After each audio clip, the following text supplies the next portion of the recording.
All right, so Caesars posts its Q1 sports hold 6.7%, Sam, lower than expected, which is surprising considering most of the earnings reports that we see from all of the different sports betting companies usually come in either flat or a little bit up. Why was Caesars down? Yeah, so this was a really, really bad quarter, not for Caesars specifically, just for sports books in general, because it was a really great last few months for bettors. You had the Chiefs winning the Super Bowl. They were the favorites to start the season. UConn winning March Madness.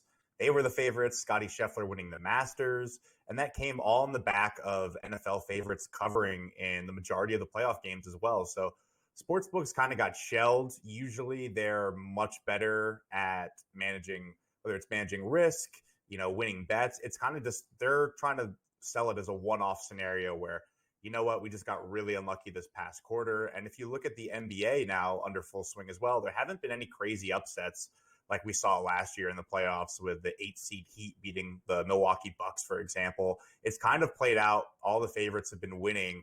So that's been a big theme of these calls, not just for Caesars, but for all of the sports books in Q1, talking about how that kind of hurt their results.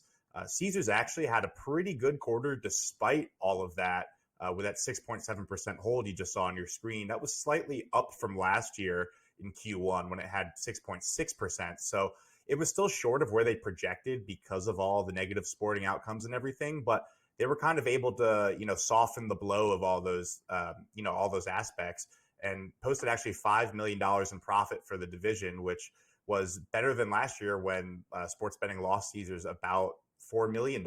So that's a big improvement there. And that all kind of comes on the back of what we've seen other sports books like DraftKings and FanDuel do really to just get better at sports betting in general, is driving people towards parlays. Caesars said that it improved its mix of parlays, so that's the percentage of bets it takes that are parlays, by 400 basis points year over year, which kind of sounds like a lot of jargon, but it's a big bump in percentage to how much they're actually taking. So we've seen now Caesars able to kind of do this model that DraftKings and FanDuel have projected, a lot of other sports books copying it as well. And we're seeing it, turn in the results of, wow, we expect this to be a really bad quarter with everything going on. Actually, it wasn't as bad as you would think. So it was a saving grace for the company, which had a really, really, really disastrous quarter in terms of casino. When you talk about, table hold in Vegas, bad weather at some of its resort locations and everything like that. So it was actually a highlight for Caesars, which usually isn't the case for a legacy casino and entertainment company like this. So interesting to see that kind of lead in some of the first Q1's earnings that we've taken a look at here. Yeah, and I think we're going to get updates on all of them too, and we'll talk about Penn coming up, because I think that's probably the one that has the most focus for people like yourself who cover the sports betting universe. Okay, so now let's get to the story in DraftKings. They have a former executive that they claim was stealing proprietary information from them and passing it along. Initially, it looks like DraftKings is on the right side of this. Is that fair to say, or still some more litigation here? Yeah, there's still more litigation to be done, but what happened on Tuesday with the district court in Massachusetts issuing a preliminary injunction essentially means that, okay, we really agree with what DraftKings has presented so far. They're making a really good case. It's not which isn't surprising because it's not a lawsuit that DraftKings would have filed kind of on a whim or as a messaging thing. They're really heated about their former head of VIP, Michael Hermalin, who's now the president of the Fanatics LA office. They were really heated about what they said, that he left the company right before the Super Bowl, allegedly took all this confidential information with him about the most important customers, the bettors that spend the most with the company. And they kind of accused him of trying to cripple the company and taking all that info to Fanatics. So what the court did was said, okay, we, agree with a lot of the evidence that's been presented, and essentially issued this order that prevents Hermalin from providing services for Fanatics in the realm of what he was doing with DraftKings. So basically what he was hired for there, he can't do. Now, he can still work for Fanatics as long as it doesn't involve what he did for DraftKings for another 9 months. But he also can't take people from his team at DraftKings over with him, hires over to Fanatics, which is something that DraftKings has accused him of, again, trying to cripple the company and basically like take one of their whole big databases and bring it over to Fanatics. So pretty significant that the court kind of sided with DraftKings initially. There's still more to be done. Fanatics, interestingly enough, at the during the hearing, actually brought up rules that the Federal Trade Commission had just issued, which bans the use of non-competes. So that impacts more than 99% of the workforce.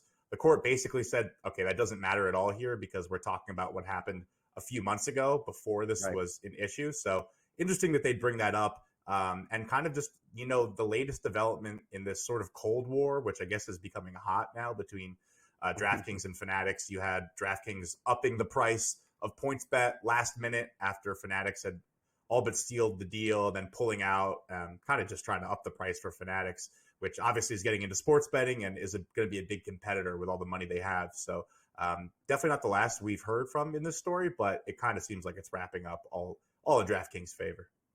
Yeah, and again, this is sort of the dynamic here of these new companies, starting up and, people going from company to company. We're going to see more of this, just hopefully not in terms of the negative side with people stealing information. And let's close it out here with the upcoming call for Penn. And this, of course, is linked to ESPN Bet. This was a very unpredictable outcome in Q1, Sam, to determine how well they got off to their start as far as having legalized sports betting now with this new partnership. What exactly was on that call? And by the way, did we get any numbers here in terms of earnings, or we still have to wait on that? Yeah, we did get some earnings numbers here, and they weren't good for ESPN Bet and Penn.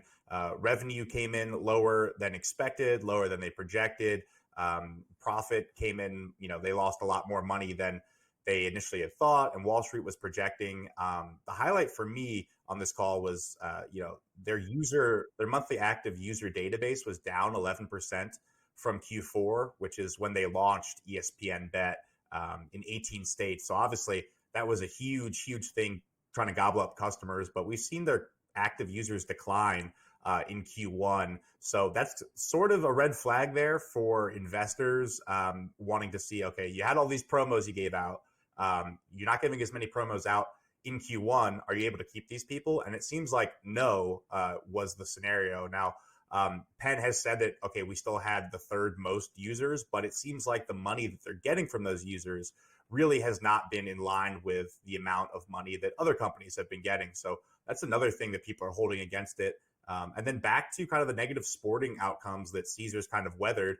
Penn had just a 4.4% hold for ESPN Bet during the quarter, which is kind of alarming considering that other companies were able to weather it. Although, ESPN Bet obviously is in another stage than those other companies have been.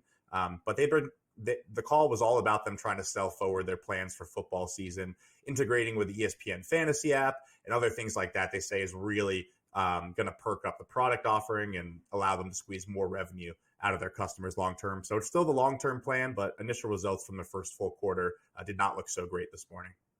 Well, they, of course, are hoping for much bigger things because with the investment and the time and the advertising and this partnership with ESPN, I mean, I hate to say we sort of thought this could potentially happen, but let's just hope that better and probably a brighter future is in store for them. Hard to say, though, right now. Sam, thanks again for coming on Newswire. I really appreciate it. We'll see you next week.